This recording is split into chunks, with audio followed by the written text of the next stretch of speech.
Welcome to the Books of Titans podcast, where I seek truth in the world's best books. I'm your host, Eric Rostad, coming to you from the beautiful Books of Titans studio in Franklin, Tennessee. My goal is to read 52 books per year and share what I'm learning. I'll talk a bit about each book, tie ideas together from a variety of genres, and share the one thing I always hope to remember from each book. Today I'm going to cover The Body by Bill Bryson, a guide for occupants. This was book 42 of 52 for my 2022 reading list. Well, I need to let you know right up front here that I know next to nothing about the human body. I have a body, I've had one my whole life, but I have no idea really what's going on inside, how things work together, all that kind of stuff. In fact, my wife is continually amazed at how little I know about the human body. So this was the perfect book for me because it's an overview. It's an overview of your body. What's in it? How does it work? What threatens it? It was perfect in that sense. And if you're looking for a book like that, if you're like me where you don't really know what's going on, this is a good place for you to start. What's really neat though is that Bill Bryson is clear from the outset of what we do and what we don't know. And what startled me the most in this book was how much of modern medicine and knowledge about our bodies has been discovered in just the last 40 years. Like during my lifetime, we've learned so much about the human body. But there's also still a lot we don't know. And over in this book, Bill Bryson is saying, we don't know why this happens. We don't know how this works. And this is kind of a mystery to us. And that's quite astonishing that we still don't know so much about the body. And as I was reading it, I kept thinking, how would I put a book together about the body? I mean, there's just so much information. How would you organize that? How would you put it together? What would be in each chapter? What would be the chapter headings, that kind of thing? And this book was put together very well. And that's one thing that I kept thinking throughout while I was reading it. And then just the transitions too, like him transitioning from one part of the body to another, one idea to another, like it was just seamless. Like it worked really well. And yeah, what information do you include? What do you leave out? It's a 383 page book, so it's not like exhaustive. It's not like a multi-thousand page book on all the parts of the body. So he had to limit it, but I thought he did a very good job in that. And I was interested the entire time. There was not a time where I was bored at all in those 383 pages. I've read one other book by Bryson. I read A Short History of Nearly Everything in 2018. And actually I listened to it. I really wish I would have read it after listening to that. I listened to a few books for my 2018 reading list. And those were the last books that I ever listened to for this project because I learned something in that I have a hard time listening to a book and understanding it. So at some point I want to go back and read A Short History of Nearly Everything, but I did read this book, The Body, and I'm glad I did so. But if you're interested, one of his most famous other books is that book, A Short History of Nearly Everything. So as you can see, he likes to write books that have a ton of information and kind of compile the basics and the most important information. It's also important to note that this book was published in 2019, so we're talking pre-COVID here, but there is a great chapter on viruses, and the book carries well in light of what we've been through in the last few years. So don't think that because it came out before COVID, we're missing a lot in there. It's still a very, very good book. For reading stats, as I mentioned, it's a 383 page book. It took me 10 hours and 27 minutes to read it. That was over 10 days, so that was 38 pages per day. But I did go to a conference during that time in which I did not read for 2 days. So it was about 8 days that it took me to read this, and I enjoyed it a lot. That was from October 4 through 13. So this episode will have 2 more segments. The next segment, I will cover things that stuck out to me in no particular order. And then in the final segment, I'll cover my one key takeaway from The Body by Bill Bryson. So yeah, here's some things that stuck out in no particular order, except for this first thing, because this first thing struck me, and it came early in the book. It's on page 26. And I thought it kind of warranted its own book or article or something. And it's a short sentence, but here it is. The one known cure for baldness is castration. What? Have you ever heard that? Please email me if this is the case. I have some questions here. The one known cure for baldness is castration.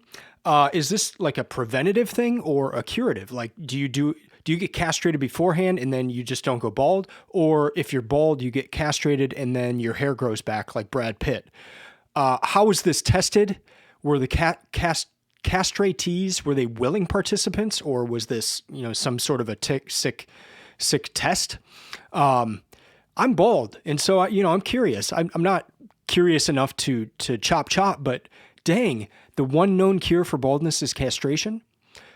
I needed some more details. The details weren't there, so maybe you guys can help me out. I'm kind of crowdsourcing the baldness castration link here. So help me out. Eric at booksoftitans.com. That's Eric with a K. All right, next up, I'm going to just kind of highlight some things that are true about you and your body and what it does. And so the first one is this. You blink 14,000 times a day.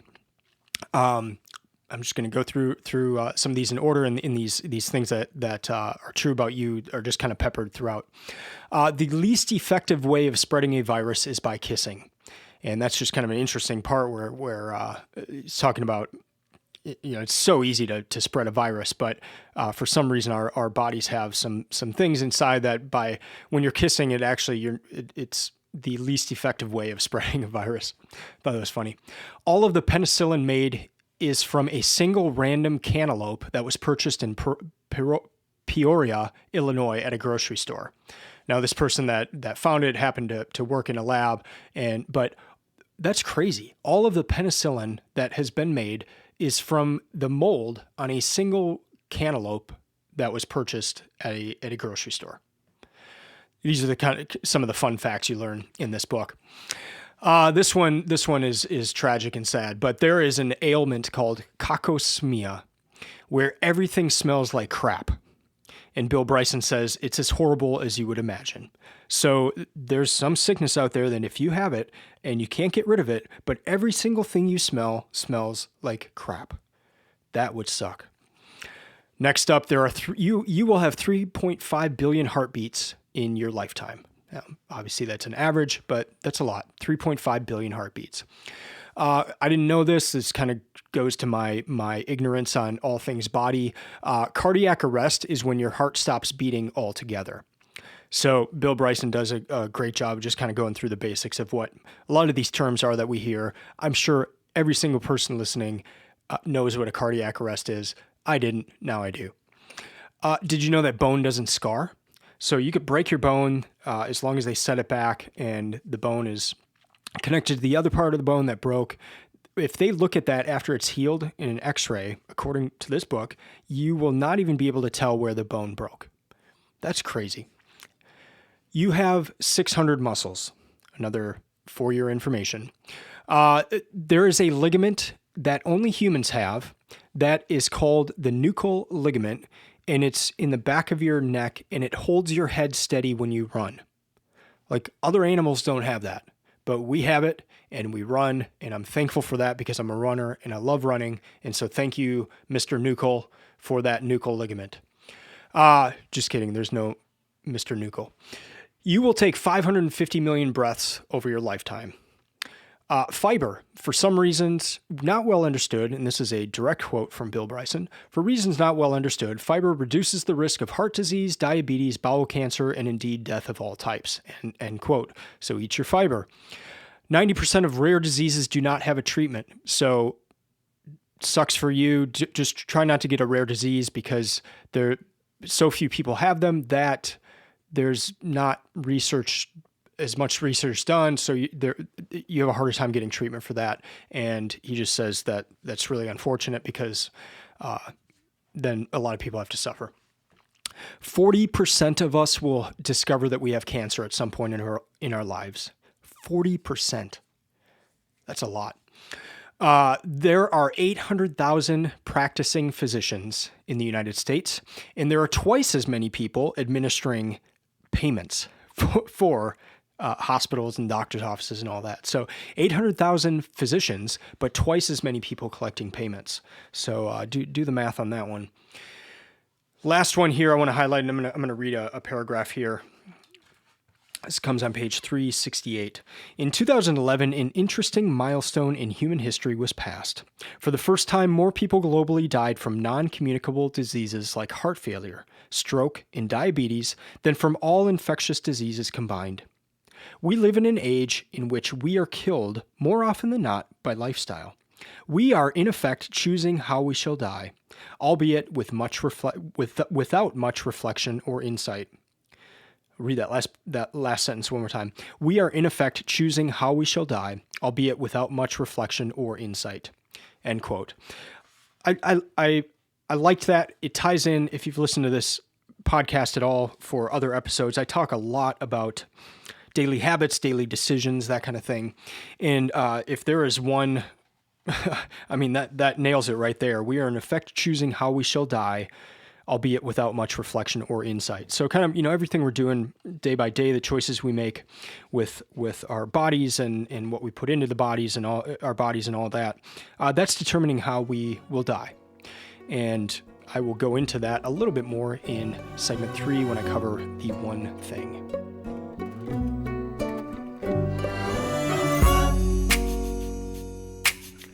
If this is your first time listening to the podcast, what I like to do at the end here is cover the one thing that I want to remember from this book. Early on in this project, I discovered that if I tried to remember a bunch of things from a book, I would not remember any of them. But if I focused on remembering one thing, like the most important thing I wanted to remember, I could usually recall that, especially if I was looking at my bookshelf and looking at the book. I could look at the book and recall that one thing. And what was very strange to me, though, was if I could recall that one thing, that helped me recall other things. So instead of focusing on 10 things I wanted to remember from a book, I started focusing on one thing, and that would actually help me remember more things than if I just tried to remember a bunch of things. So that's the reasoning behind this. And so for the body, this book, my one key takeaway is I just kind of need to explain it a little bit here. So Bill Bryson highlights 3 things that we can do that impact nearly every part of our body in a good way. You know what these things are. You've heard about them your whole life. This is not going to be a shock to you, but there are 3 things that you can do. And if you do these on a daily basis, if you just make this kind of your habit in how you live your life, it will positively impact nearly every single part of your body. These things are, number 1, sleep. Number 2, exercise. And number 3, eating well. And you're probably thinking, wow, that's your one thing, Eric? That's wow. No, I know it sounds simple, and I know that you've heard that your whole life, so there's nothing new here. But I thought about that deeper while I was going through this book. Isn't that how most things are in life? There's usually like 3 or so basic things that we know about a particular topic or way to do things. And it's something that people have been doing for a long time. So it's not something new. But while that's the case, and there's usually these time-tested ideas, there are also these new ideas coming in all the time. But they have not been tested, and we're not completely sure yet if they're the right thing. So let me just give an example from my working life. I help clients with their online presence. Oftentimes that looks like helping with a website, but I also do research into search engine optimization. So trying to get clients high in Google for their websites. Now, you could go to a million different sites, get tons of different books on how to optimize for the search engines, for search engine optimization. But there are a few tried and tested ideas that they're the most important ideas. And if my clients do those, they will show up high, and it might take a while, but they are the time-tested ideas, and they work.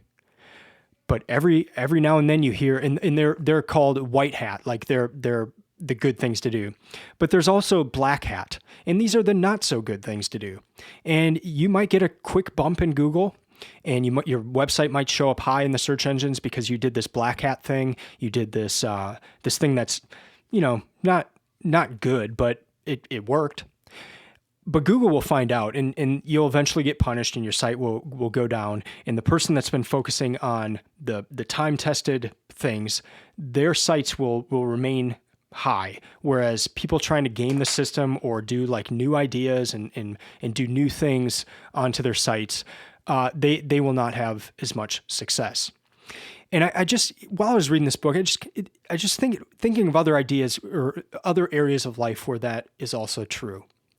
So you've got on one hand the time-tested ideas, on the other hand, kind of the shortcuts to try to get there. So with our diet, maybe you don't need 8 hours of sleep. Maybe you just get 4, and then you just drink a bunch of coffee or you drink a bunch of energy drinks or something. Or maybe you don't exercise, but you're all right.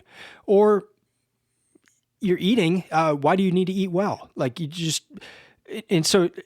Or you could just take a pill that helps you eat, feel like you're eating better or getting nutrients or something like that. But that's kind of the shortcut side of it. And then the third aspect of all this is a sort of, there's new information coming out that this is the new way to do things. And what was so astonishing in this book is just to see how like these ideas that were new at the time, that we look back in just absolute horror at these ideas. But how many of those ideas are we acting on right now in the medical realm, in with our bodies? So take a step back here. My one thing is there are some time-tested ideas, sleep, exercise, and eating well, that positively impact your body. There are new articles coming out daily that bacon is good, bacon is bad, bacon can help you do this and this and that. So that's always changing, like with all these different things, with what we put into our bodies, what our bodies are doing. But stick to those time-tested things first. And then with the modern information, just be wary of that. Some of it might be good, some of it might be bad, but it's not time-tested. So the time-tested things are what you should focus on first, and then just be wary with those other things. And then the bad ideas, just try to avoid them altogether, because they're not going to help you.